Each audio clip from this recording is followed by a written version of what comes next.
Fazei todo esforço possível para entrar pela porta estreita, porque eu vos digo que muitos tentarão entrar e não conseguirão.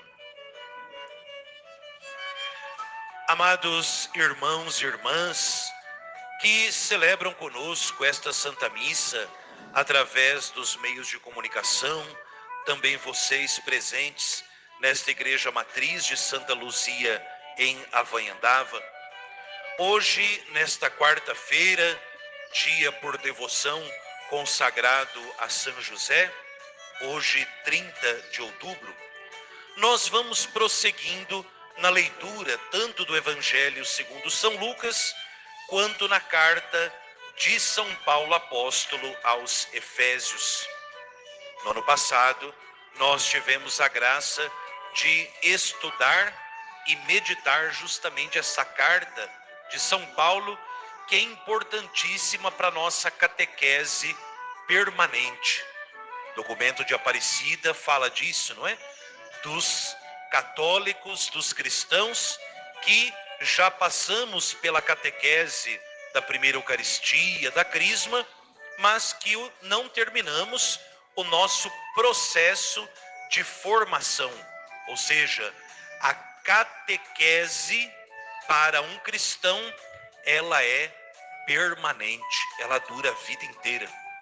E nós somos chamados a ser formados e transformados na escola da Palavra de Deus para melhorar a nossa vida cristã. Nós que já renunciamos o demônio e professamos a fé em Deus no dia do nosso batismo, nós que já nos alimentamos diariamente ou semanalmente do banquete eucarístico, nós somos chamados a frequentar a escola da Palavra de Deus todos os dias da nossa vida, para que Deus, bom pastor, divino mestre, vá também nos ensinando como deve ser a nossa vida diária, nossa vida cotidiana de cristãos, não apenas dentro da igreja, não apenas nas comunidades, nas pastorais, mas em todos os lugares da nossa vida.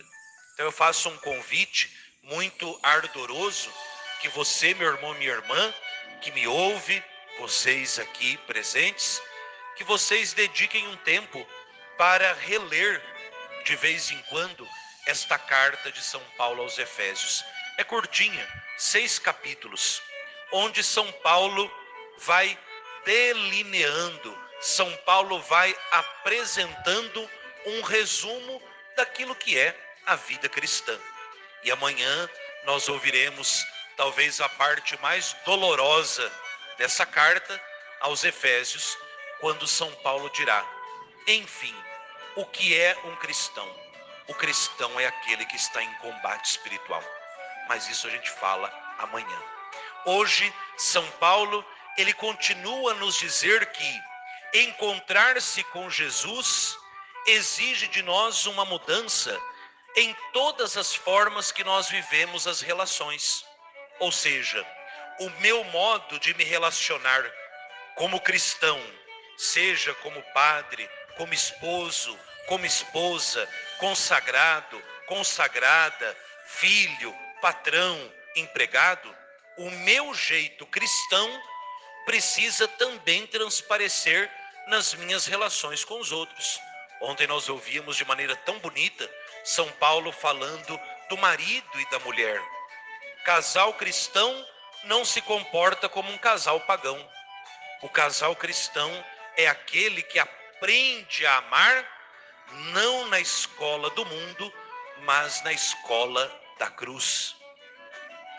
Casal cristão é aquele que, olhando a prova máxima do amor de Cristo, diz: eu quero chegar a amar assim. Então o modelo do amor cristão, o fundamento do amor cristão, inclusive do amor conjugal, do amor matrimonial, é a cruz de Cristo. É na cruz que nós compreendemos como deve ser o nosso jeito de amar. não só os casais. Vejam que na lista dos 7 sacramentos, nós temos os sacramentos da iniciação cristã, batismo, crisma e eucaristia. Temos os sacramentos da cura, que são a unção dos enfermos e a confissão. E 2 sacramentos que são chamados sacramentos do serviço. E parecem ser tão diferentes, mas no fundo são tão iguais, que é o sacramento da ordem e o sacramento do matrimônio. Ou seja, os sacerdotes, poder na cruz amar, é algo que me impactou muito na minha própria ordenação de padre. Quando o bispo, ao entregar o cálice com o vinho e a água, e a patena com a hóstia na ordenação, ele diz ao padre, justamente isso que eu estou dizendo para os casais. Recebe a oferta do povo cristão, toma consciência do que vais fazer e conforme a tua vida ao mistério da cruz do Senhor. Ou seja, a vida de um casal cristão, a vida de um sacerdote é uma vida crucificada. A gente vai no altar da Eucaristia, o sacerdote.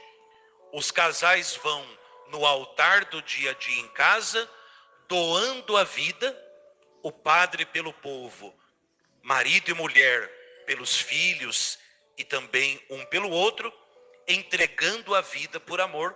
E nós só aprendemos isso do jeito certo, contemplando a entrega máxima, amorosa, que é a entrega do próprio Filho de Deus, o divino esposo da igreja e da humanidade como um todo. Mas São Paulo não termina a sua moral familiar, ele não termina o seu expor como deve ser relações, somente falando de marido e mulher. Ele fala dos outros âmbitos, pais e filhos, filhos e pais, patrões e empregados, empregados e patrões. Nós todos precisamos, em resumo, independente da relação que a gente viva, seja ela matrimonial, filial, pastoral, empresarial, não importa, uma relação de amizade, de companheirismo no trabalho, precisa ser revestida desse jeito cristão. Ou seja, um filho cristão, um patrão cristão, um pai e uma mãe cristãos, um empregado, um patrão, um funcionário cristão, precisa dar uma marca diferente.